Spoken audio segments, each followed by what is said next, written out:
Well, we've seen a massive trade, one of the biggest blockbusters in season we've seen potentially ever. Mikko Rantanen has been dealt by the Colorado Avalanche. We'll get to all the details of this massive monumental blockbuster coming up right now.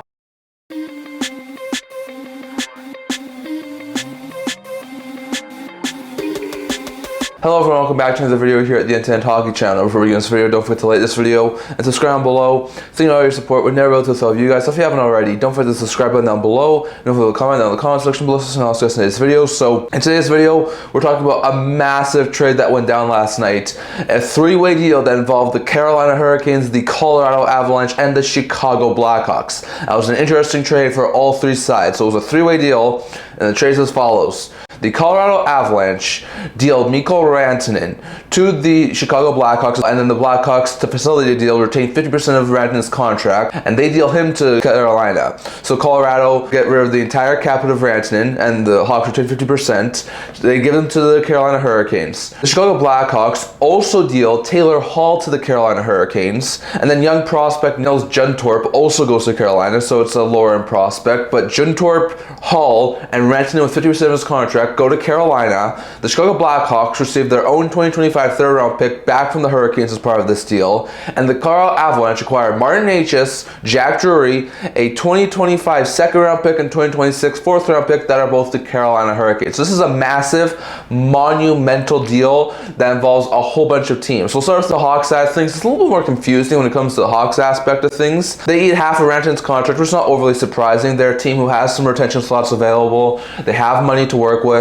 to facilitate a deal, to make that sort of deal work. To get a third round pick back is not overly bad if it was just Rantanen's contract, but they also deal Taylor Hall as part of this deal. I feel like they could have gotten like a second round pick, maybe a low end prospect, or like a fourth or fifth round pick in return for Taylor Hall. If you take retaining Rantanen for getting that third round pick, you're basically giving Hall away for free. So I have no idea why the Hawks would do that, but they do facilitate this deal. They do get a third round pick in return, which isn't overly bad and does boost their draft capital a little bit, but still, I would have just taken the third round pick to facilitate the Rantanen deal. I have no idea why they wouldn't ask for more if they're including Hall in this deal as well. So it's a little bit baffling when it comes to the Hawks aspect of things. So we'll have to wait and see how this works out long term for the Hawks, but they do move Hall and they do eat 50% of Rantanen's contract, and in return they do get the 2025 third round pick back from the Hurricanes. So interesting note there. When it comes to Colorado Avalanche, you know that this is a massive move for them. Rantanen has been the third best player on the Avalanche for a long period of time. McKinnon's their best player, McCarr's right up there with them, but Rantanen is a close third, and he's been a very fantastic superstar. He's like top 6 in goal scoring. But there's been some rumblings that we have heard over the past couple of weeks and the past few months that the contract negotiations were not going overly well. Rantanen wanted somewhere close to $14 million because he's the same agent as Draisaitl, and Draisaitl just got $14 million from Edmonton, so he thinks that he can get $14 million on the open market. The Avalanche are not willing to go past the 12.6 McKinnon has on his deals, so I know the Avalanche are not willing to go past the 12.6 McKinnon has on his current AAV, so it was sort of a stalemate, and instead of potentially working out something out, which is what big teams usually do with some of their star level players, they decided to trade him, which is a lot surprising to me. I was not expecting Rantanen to get dealt at all. I know there were some potential rumblings about that, but I had no expectations of Rantanen being moved. So in return, they get 4 pieces. None of them are overly bad pieces, but I don't think they completely make up for losing Rantanen. They get Martin Necas, Jack Drury, and 2 draft picks. So when it comes to Necas, he's actually been having a really good breakout season. Necas was in the first year of a 2-year deal with an AAV of $6.5 million. He signed this offseason. He'll be a UFA, not this year's offseason, but next year's offseason. He's been putting together some pretty good point totals this year. Already has 16 goals and 55 points in only 49 games this year. He's over a point per game. He's currently tied for 11th in the NHL in goal scoring. He's only 16 shy of his career high of 71 points that he had 2 years ago, and it looks like he'll probably smash it. He's on pace for like 90 plus points. So Necas is having himself a fantastic year. He's going to be a really good speedy guy to have in the Colorado Avalanche organization. He could play on that second line. He can be a center if need be, so that could try and help the Avalanche's center depth. We know they've been looking for a center a little bit recently. Last year he had 24 goals and 53 points in in 77 games, but this year, like we said, he's already at 16 goals and 55 points. So Necas is having himself a pretty good season. He's going to be there for this year and next year, and it does give the Colorado Avalanche a little bit of cap flexibility, so that's a smart move there for the Avalanche. And I think Necas, also with him being on the younger side of things, so they can work out an extension next year. That could be a really good pickup there for the Avalanche. They also get Jack Drury, who's also in the first year for a 2-year deal. He has an AAV of $1.8 million, so that's a pretty good pickup there for the Avalanche. Drury is a solid fourth line center. I think eventually could be a solid third line center. Last year had 8 goals and 27 points in 74 games. So far this year, not as productive, only had 3 goals and 9 points in 39 games. So hasn't been as productive as he was last year, but he has been injured a couple of times this year, and I do think long term he could be a solid, maybe 25 to 40 point player for the Avalanche. So that could be a really good pickup there, and he's also a guy who's on the younger side. I think he'll be an RFA at the end of that contract for the Avalanche. So once again, it's a pretty good pickup there for the Avalanche, a fourth line center and a top 6 speedy winger who's almost in a top 10 in goal scoring this year. It's not a bad return for the Avalanche. They also get 2 draft picks. They get the Hurricanes second round pick in this upcoming season, and they get the Hurricanes fourth round pick in next year's draft. So a couple more draft picks add to their draft capital, with the Avalanche still being a really big team in the playoff hunt right now. Very likely chance they could try and move those picks before our trade deadline and try and get some more improvements. But it's an interesting return for the Avalanche. Like I said, a solid top 10 goal scorer, and Martin Necas was having himself a breakout season. A solid fourth line center who could be a third line center eventually, as well as a couple of draft picks. It's not an overly bad return, but I just don't think it makes up for the loss that will be given when Rantanen is left. So that's going to be a really interesting piece there for Carolina. And then Carolina get 3 pieces in this deal. So the first one we'll get to here is the small lower end prospect that was dealt here as part of the Chicago Blackhawks, and that's Nils Juntorp.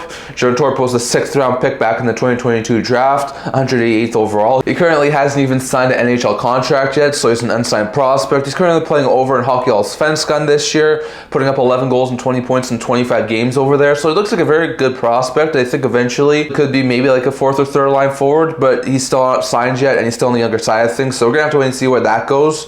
But that's an interesting pickup there for Hurricanes. But the 2 main pieces the Hurricanes got in this trade were the 2 pending UFAs, and that's Taylor Hall and Mikko Rantanen. Now Hall's in the final year of a 4-year contract with an AAV of $6 million.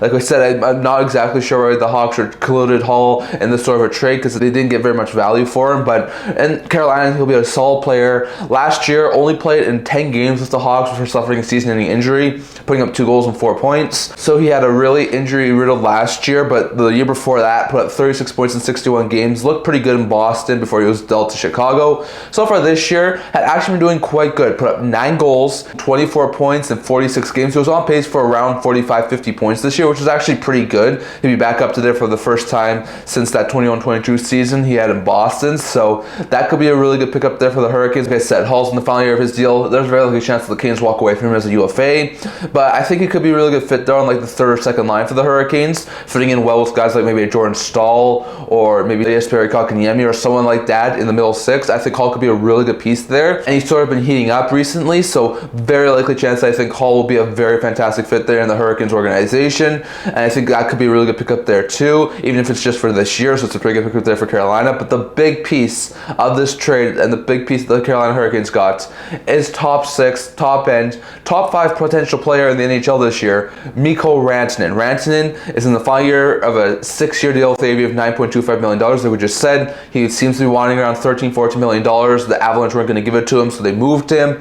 He currently has 25 goals and 64 points in 49 games. So he's 9 points higher than Necas, and he's currently 6th in the NHL in goal scoring, only a point behind McDavid for 5th in the NHL in goal scoring. So he's having himself another great season, on pace to hit probably between 105 and 110 points. His career high was 105 a couple of years ago. He's on pace to hit the 3rd straight 100-point season. Like I said, losing Necas is bad because he was actually having a pretty good season for the Carolina. Getting Rantanen is a whole nother story. Like the Hurricanes, so much they've been able to be in the mix for top end players but not getting them. Like a couple of years ago it was Meyer. We've also seen them in on Eichel but not be able to get it. We've also seen them be able to be in on Kachuk and they weren't able to get him. They were mentioning the Erik Karlsson sweepstakes, they never got him. So there were so many times this Hurricanes team was going after those big pieces, but they were always coming in 2nd or 3rd and not being able to pull off the deal. Will they finally pull off the deal and they get Mikko Rantanen? Now, Rantanen is a Finnish player. He's going to play on top line with Finnish player Sebastian Aho, so a Finnish duo up front. That's going to be a deadly duo for the Carolina Hurricanes. That top six has just been ramped up with the addition of Rantanen. He's a solid guy. He's a lot more physical than Necas is, and he's a solid power forward type player. So I think this will be a great addition for the Hurricanes. Now, I'm not sure if they'll sign him or not. I think the Hurricanes might have a little bit more of an easier tax situation than the Colorado does. I'm not exactly sure about that, but if they do, they might be able to convince Rantanen to get maybe a lower AAV of like maybe around 12.5, 13 million and better tax situation, and maybe they wind up signing him.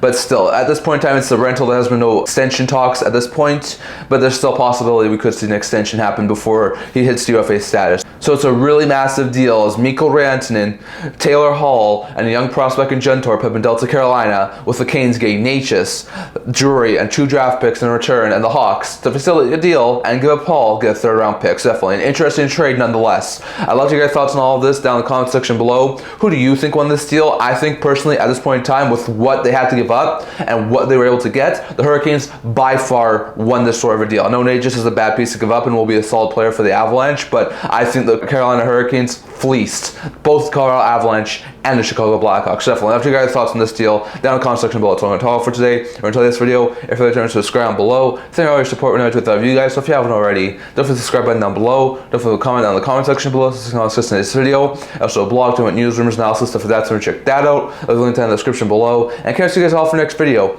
See you guys soon.